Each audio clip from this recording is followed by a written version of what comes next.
Bonsoir, l'Union calédonienne et sa stratégie sont au cœur de cette émission. Le parti, vous le savez, a décidé de ne pas se présenter pour la présidentielle, de ne pas faire campagne pour la présidentielle et pour les législatives, mais de se concentrer sur 2018. Quel est son projet? Comment expliquer son combat sur le corps électoral? Ces questions seront posées au président de l'Union calédonienne. Daniel Goa, bonsoir. Bonsoir. Merci d'avoir répondu à notre invitation pour cette émission de la rédaction de NC Première. Et tout d'abord, on revient sur les temps forts de la semaine. L'actualité a bien sûr été dominée cette semaine par une nouvelle mobilisation du collectif contre l'insécurité au Mont d'Or, suivie donc d'une réunion jeudi au commissariat. Daniel Goa, en tant que président de l'UC, est-ce que cette situation vous inquiète parce que le dossier de Saint-Louis n'est toujours pas réglé? Oui, effectivement, c'est inquiétant dans la mesure où, comme je l'ai annoncé lorsque j'ai lancé un appel au calme, pour dire que la situation de Saint-Louis, elle se suffit à elle-même, qu'il faut faire attention de ne pas en rajouter et qu'il valait mieux laisser les forces de l'ordre, l'État gérer sa compétence. Je tiens seulement à rappeler que la situation de Saint-Louis, qui est une situation qui résulte des décisions que nous avons prises, nous les responsables politiques, et donc qui aujourd'hui génère la situation qui est à Saint-Louis, qui s'exprime, mais qui est aussi à Thio, qui est aussi à Païta, qui est aussi partout sur le pays, et qui est en latent. Donc simplement pour dire que nous avons produit cette jeunesse. Ben, cette jeunesse aujourd'hui, elle interpelle la société que nous dirigeons. Et donc, c'est à nous de trouver les solutions, mais ce n'est pas en faisant de la répression. Alors, qui va gérer justement cette jeunesse? Vous aviez dit, et je vous invite à regarder vos propos, ça date donc du 31 janvier dernier. Vous disiez, je cite, que le maintien de l'ordre, la justice, la libre circulation des biens et des personnes sont des compétences de l'État et seulement de l'État. Donc, on a le sentiment que la balle est renvoyée, évidemment, dans le camp de l'État, du représentant de l'ordre. Mais que fait l'UC? On sait que vous avez des ténors là-bas sur place et que vous êtes très implanté dans cette tribu. Nous avons travaillé sur Saint-Louis avec la jeunesse de Saint-Louis. Nous avons travaillé avec les autorités coutumières de Saint-Louis, avec la mairie de Saint-Louis, nous avons échangé sur la problématique. Nous avons également discuté avec les entreprises qui sont sur Saint-Louis, qui relèvent des deux districts de Saint-Louis, pour simplement essayer de faire converger nos efforts pour être aux côtés de cette jeunesse. Et ce travail, il est encore en place actuellement? Il y a un travail d'apaisement qui est mené? Le travail, il est toujours en cours. Nous avons déjà donc placé certains jeunes sur le parcours de formation. Nous en avons placé également dans certaines boîtes sur le DUCOS, en disant que si on ne se donne pas les moyens de résoudre la question, ce n'est qu'un petit bout, mais il y a quand même 15 000 jeunes, 16 000 jeunes qui sont dans le pays et qui sont en 80% bacheliers, donc ça interpelle tout le monde. Et là, sur Paris, nous avons 3200 jeunes qui vont rentrer et qui nous interpellent déjà à l'heure qu'il est pour dire que ce que vous nous réservez à notre tour. Alors là, c'est un dossier, on s'écarte un petit peu, c'est le dossier de l'emploi local. Autre question qui a dominé l'actualité de la semaine, c'est bien sûr ce débat de la présidentielle avec 11 candidats, débat inédit. Pour vous, pour le président de l'UC, quel serait le meilleur président ou la meilleure présidente peut-être pour accompagner cette sortie de l'accord de Nouméa? Nous avons, nous les indépendantistes, travaillé et donc scellé déjà 2 accords, 3 avec celui de Nainville-les-Roches, avec le Parti socialiste. Avec le Parti socialiste, donc forcément, nous serons attentifs au candidat qui va sortir. Ça veut dire que vous soutenez Benoît Hamon malgré disons, la division qu'il provoque autour de sa candidature, même au sein même du PS. Nous sommes attentifs au Parti socialiste. Et si il doit y avoir un candidat, il doit d'abord récolter l'adhésion de l'ensemble du Parti socialiste métropolitain. Et est-ce que vous estimez que c'est le cas aujourd'hui? On en est loin comme dans tous les autres partis. Autre élection, bien sûr, qui se profile ici, les législatives. Votre parti a annoncé qu'il ne ferait pas campagne. Est-ce que pour autant, vous allez être en retrait totalement? À savoir, est-ce que vous allez donc, ne pas donner de consigne de vote et ne pas soutenir un éventuel candidat indépendantiste? À l'heure d'aujourd'hui, nous n'en avons pas discuté dans nos structures. Nous avons affirmé au congrès de Wailou que nous ne participons pas dans la conduite de la campagne électorale, la prise en charge des dépenses liées aux élections, voilà, la campagne, ce qui ne nous empêche pas de lancer des appels au dernier moment pour porter un candidat indépendantiste. Et ça serait quoi, entre guillemets, la deadline, la date ultime? Ce serait peut-être la veille des élections. Ça veut dire que vous pouvez finalement soutenir le candidat indépendantiste dans la première et dans la seconde. C'est bien ça qu'on entend aujourd'hui? Nous pouvons soutenir, c'est la moindre des choses de soutenir le candidat indépendantiste. Mais comme je leur ai dit, nous n'avons encore pas décidé ni discuté de la question. Et très rapidement, pourquoi vous, l'UC, vous ne partez pas pour ces législatives? On sait que vous avez eu des tandems lors des élections précédentes législatives entre l'UC et le Palika notamment. Oui. La question elle a été discutée au congrès de Pointe-Riouan, congrès du FLNKS. Donc, nous avons échangé autour de la question. Nous avons dit que pour nous, la priorité, c'est de travailler dans les CNC, les comités nationalistes. Et parce que pour nous, il est important d'aller rencontrer les Calédoniens, de leur expliquer et de donner les outils à nos structures qui vont faire vivre ces CNC. Parce que c'est un appel à la citoyenneté pour construire notre pays. Donc, il ne faut pas avoir peur du lendemain. On risque de laisser finalement la place au Palika avec cette politique de la chaise vide? Non, mais ça ne nous gêne pas que le Palika se présente. Nous ne sommes pas candidats et puis nous donnons un travail. Nous avons même lancé un appel aux candidats à l'UPM et à RDO de nous rejoindre sur le travail de terrain sur les CNC. Pour porter notre projet de société. On poursuit cet entretien avec le président de l'Union calédonienne, Daniel Goa à la loupe. C'est pour tout de suite.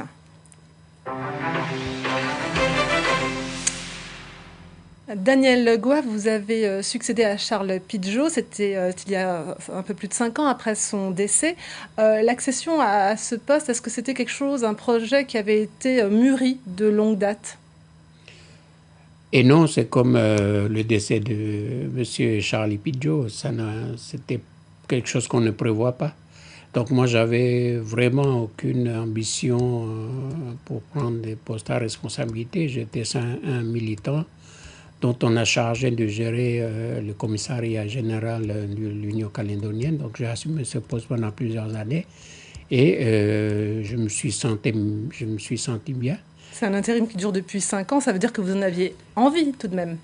Non, mais je veux dire que moi, la succession de Charlie, ce n'était pas dans mes projets.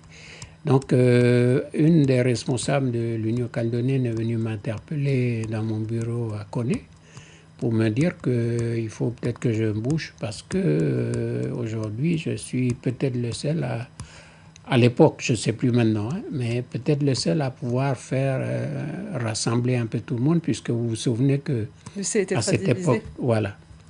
Alors la maison UC a été divisée, on le sait aussi que c'est une maison très ancienne, elle a été créée en 1953 et vous au sein de cette maison UC, eh bien, vous avez été simple militant, puis gravi les échelons jusqu'à la présidence au Congrès de la foi, c'était en 2012. Alors retour sur votre parcours avec ce portrait que je vous invite à découvrir tout de suite. Et c'est un portrait qui est signé Bernard Lassos. Monsieur le Président de l'Union calédonienne, votre état civil nous apprend que vous êtes né en 1953 à Okulna-Yengen, commune dont vous êtes devenu le maire. Trop jeune pour participer à la naissance des foulards rouges, vous ralliez ce réveil kanak à l'âge de 20 ans Cet éveil politique, c'est en métropole que vous le peaufinerez. Parallèlement à vos études, vous devenez membre du Parti communiste français. Vous recevez même une formation en économie politique en URSS à Moscou. À votre retour au pays, on vous retrouve notamment responsable d'un GIE à Yingen, mais aussi membre de l'Union calédonienne. Là débute votre carrière politique dans le sillage de Bernard Lepeu, puis celui de Léopold Jorédier, dont vous êtes le directeur de cabinet. Au provincial de 99, vous manquez d'un cheveu, un siège à l'Assemblée de province. Le décès de Yannick Ouéry vous y propulse avec la charge de chef de groupe UC. Réélu, vous prenez du grade et c'est en leader que vous menez la fronde face au Palika. Ce n'est pas une histoire de bagarre, c'est parce que les enjeux pays, les enjeux d'émancipation, ils sont là et les délais se raccourcissent. Votre rôle au sein de l'UC ne cesse de prendre de l'épaisseur. Quand le parti doit désigner un successeur à Charlie Pidgeot, vous incarnez naturellement la continuité et rappelez les vôtres à l'unité. Il fallait ramener un peu de sérénité, permettre de nous regarder autrement, en se remettant ensemble au travail pour le même objectif, celui de construire la nation kanak. Pour vous, la politique, c'est d'abord être au service de vos concitoyens. Élu sans opposition au premier tour à la mairie de Yingen, vous faites néanmoins ce constat. Il faudra analyser, regarder les abstentions, parce que c'est aussi, ça peut être un signe de désaveu. Au-delà de votre parti, votre sens du dialogue et de la médiation s'illustre lors du conflit des rouleurs en 2015, ce dialogue que vous prônez dans votre projet pour l'avenir. Il faut savoir que notre projet de société, il n'est pas la Bible, il est à discuter, il est à améliorer, parce qu'il faut que chacun y retrouve sa place. Votre parti faisant l'impasse sur les législatives, vous avez 2018 en point de mire. D'ici là, il vous faudra beaucoup convaincre au sein même de l'UC pour rassembler des tendances si souvent divisées. Alors, Daniel Goa, on vient de le voir dans ce portrait signé Bernard Lassos. Vous avez été membre du Parti communiste, vous avez suivi des formations dans l'ex-URSS. Est-ce qu'on peut dire finalement que vous incarnez l'aile dure, l'aile très très à gauche de l'UC? Non, pas du tout. C'est-à-dire, ça n'a pas existé, ce passé communiste? Ce passé communiste m'a servi à appréhender des outils d'analyse de la société, des outils critiques, mais une critique objective, qui me permet de tenir compte de ma culture et de celle des Calédoniens dans leur ensemble, pour amener une approche qu'ils appréhendent mieux. Mais aujourd'hui, vous restez marxiste ou pas? Je ne suis pas un dogmatiste, je suis, comme je l'ai déjà dit à plusieurs reprises, je suis impacté par ma culture. Donc cette culture, c'est le sens de la vie, c'est tout le sens de la vie dans notre approche pour conduire la société. Et donc c'est le pragmatisme qui puise d'un côté comme il peut puiser de l'autre. Rien n'est tout blanc ou tout noir. C'est ce qu'on apprend à l'école communiste. Alors, en ce moment, la bataille de l'UC, contrairement au Palika, c'est l'inscription automatique de tous les Kanaks sur la liste référendaire, des Kanaks qui ne sont pas inscrits. Est-ce que ce combat ne vous sert-il pas aussi à réveiller une conscience kanak, peut-être? À réveiller vos futurs, vos potentiels électeurs? Il faut que nous arrivions à interpeller nos électeurs. Et simplement pour dire qu'aujourd'hui, nous sommes dans une phase importante et déterminante, puisque nous arrivons au terme de 2 accords qui ont duré 30 ans. Et donc, c'est maintenant qu'il faut... Mais ça ne peut pas raviver cette cause, on va dire, des anciens souvenirs qui peuvent être douloureux, ce clivage finalement, dans cette société. Mais c'est parce que nous avons passé beaucoup de temps à se faire peur. Nous avons signé un accord de 30 ans, que ce que nous avons fait, nous avons mis la droite au pouvoir. Je vais mettre les pieds dans le plat. Nous avons mis la droite au pouvoir. Pendant 30 ans, la droite a géré les institutions, il a géré le pays et il a fermé les yeux comme si l'accord n'était pas un accord de décolonisation qui aboutissait in fine sur l'indépendance. Qu'on le veuille ou non, c'est ce qui va nous arriver. On peut comprendre peut-être votre position, à savoir le but, mais les moyens, là, est-ce que finalement vos électeurs ils ne sont pas capables d'aller s'inscrire eux-mêmes tout simplement sur cette liste, de faire acte de citoyenneté? Forcément. Mais nous sommes nous sommes dans le discours de décolonisation. Donc nous disons qu'à un moment donné, quand la France est venue prendre possession du pays, il ne s'est pas trop posé une question de savoir s'il faut d'abord nous éclairer pour qu'on soit des électeurs éclairés. Non, il a pris possession. Et donc aujourd'hui, pour des questions administratives, juridiques, on va renier, on prend le risque d'arriver sur un référendum où si les gens ne s'inscrivent pas, on peut semer l'amalgame dans les esprits et donc on ne rassure pas du tout le résultat possible de cette élection-là. Alors, on va revenir, on voit bien que cette position, vous ne souhaitez pas lâcher là-dessus. Sur la maison UC, comment se porte-t-elle aujourd'hui très rapidement? Est-ce qu'il y a toujours des divisions très importantes entre le Nord et le Sud où vous avez réussi, entre guillemets, à fédérer ces courants de l'UC? Non, je crois que c'est une chose qu'on a réussi à apaiser.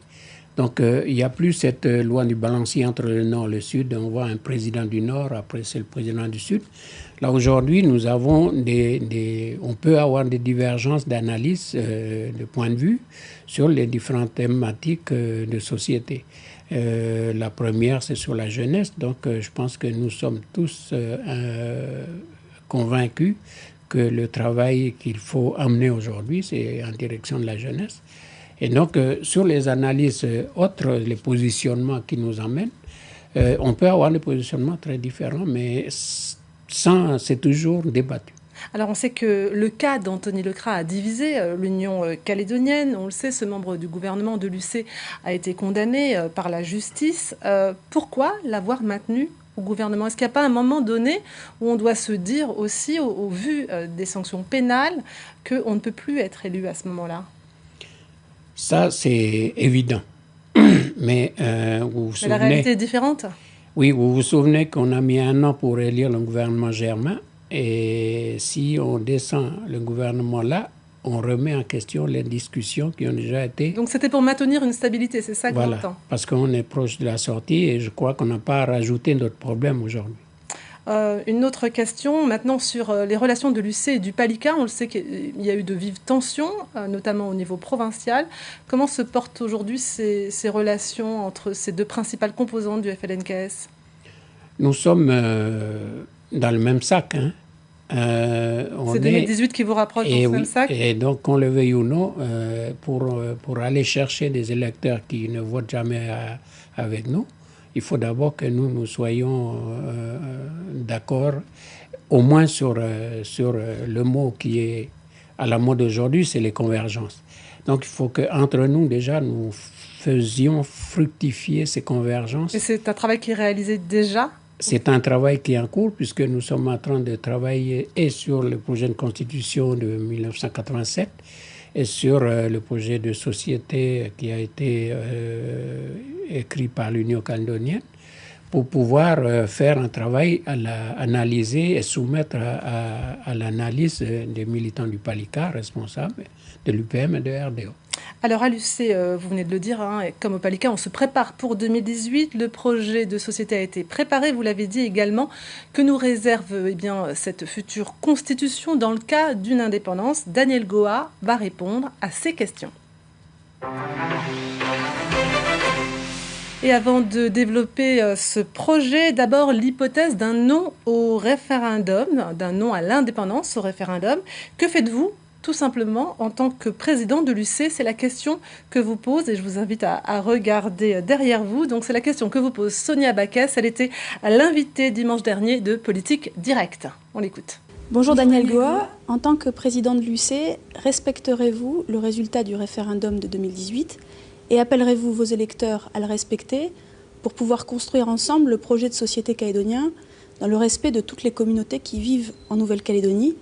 Et permettrez-vous aux milliers d'électeurs qui ont été exclus du corps électoral de retrouver leur droit de vote? Daniel Goa, réponse à ces deux questions en une. La première, c'est... Accepterez-vous finalement si, le cas du non? Alors, moi, j'ai déjà positionné notre démarche. C'est que dans notre approche, la question sur la sortie, nous, les indépendantistes, forcément, de prime abord, nous allons répondre dès le premier tour, oui. Donc, dans l'accord Nouméa, s'il est mentionné oui une fois, on repart. C'est fini. C'est fini. Voilà. Et si c'est non, on repart deux fois. Deux fois. Ouais. Donc la question, c'est de dire qu'aujourd'hui, nous, on considère que la question nous est posée une fois avec tous les Calédoniens. Nous aurons répondu oui. Et ensuite, la question va être reposée deux fois aux Calédoniens. Et sur la question du gel du corps électoral, est-ce que vous serez plus souple en cas finalement de réponse négative à l'attribution des compétences régaliennes à la Nouvelle-Calédonie?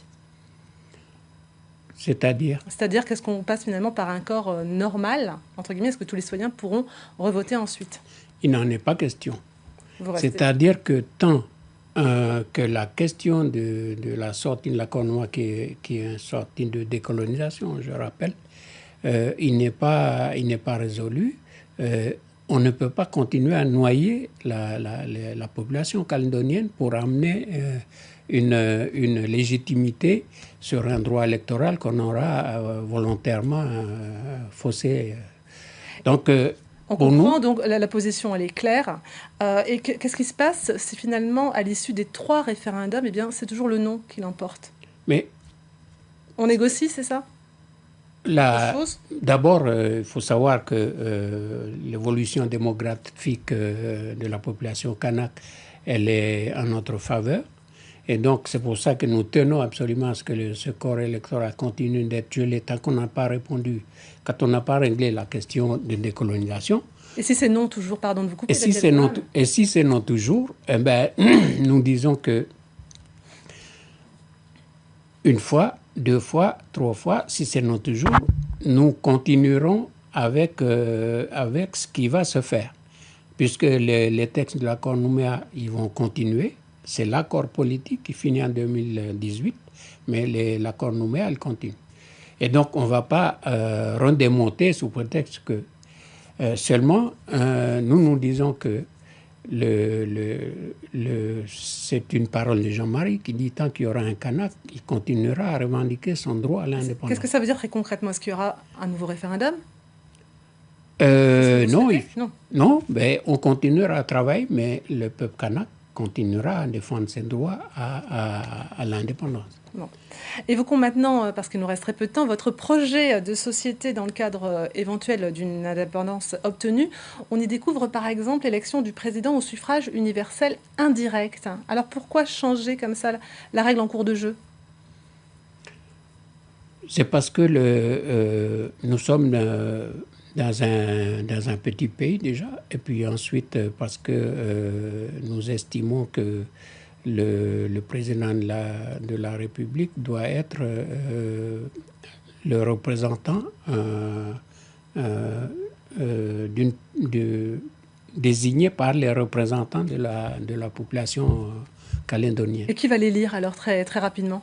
Ce sont les différentes instances, congrès, comme on le fait aujourd'hui.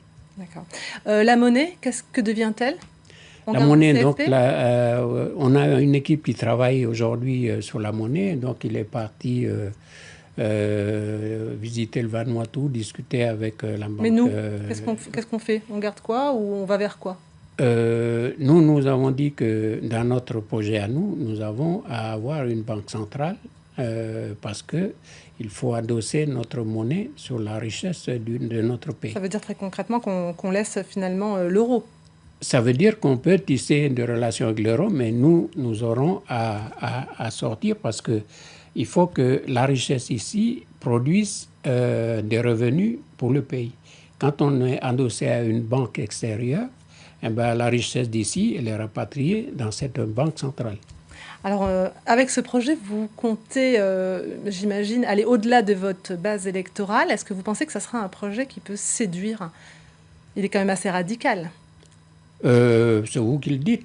Il y a la présence de sénateurs coutumiers qui rentrent dans cette assemblée constituante, par exemple, qui peuvent donc changer les équilibres. On a le domaine minier qui revient de la compétence de l'État. C'est quand même des changements de braquet assez importants. Est-ce que ça ne peut pas, disons, finalement, circonscrire le champ d'action de ce projet? Nous sommes en train d'écrire notre projet commun à FLNKS et ensuite, c'est à la disposition du public pour l'améliorer. Donc, il n'y a rien qui est figé. C'est ce qui a été dit dès le départ quand nous avons dit qu'il faut poser un outil de réflexion sur lequel chacun va contribuer de façon à trouver un projet commun. Donc, c'est un peu la question de Mme Backès qui dit qu'à un moment donné, il faudra qu'on regarde notre projet de société. Je vous rappelle que... Avec double nationalité possible, c'est ça? Oui, c'est possible. Mais je vous rappelle que de 98, l'accord Nouméa, c'est en grande partie l'Union calédonienne qui a contribué. Merci Daniel Goa d'avoir répondu à nos questions. C'est déjà la fin de cette émission. La semaine prochaine, ce sera Pierre Frogier, le président du Rassemblement Les Républicains, qui sera à cette même place. Et l'émission sera présentée par Angélique Souche. Vous pouvez dès à présent poser vos questions à Pierre Frogier sur l'adresse qui s'affiche dans l'écran plasma. Très belle soirée à tous. Et dans quelques instants à suivre le 19-20 de NC Première. Il sera présenté par Gwen Kemener. À très bientôt.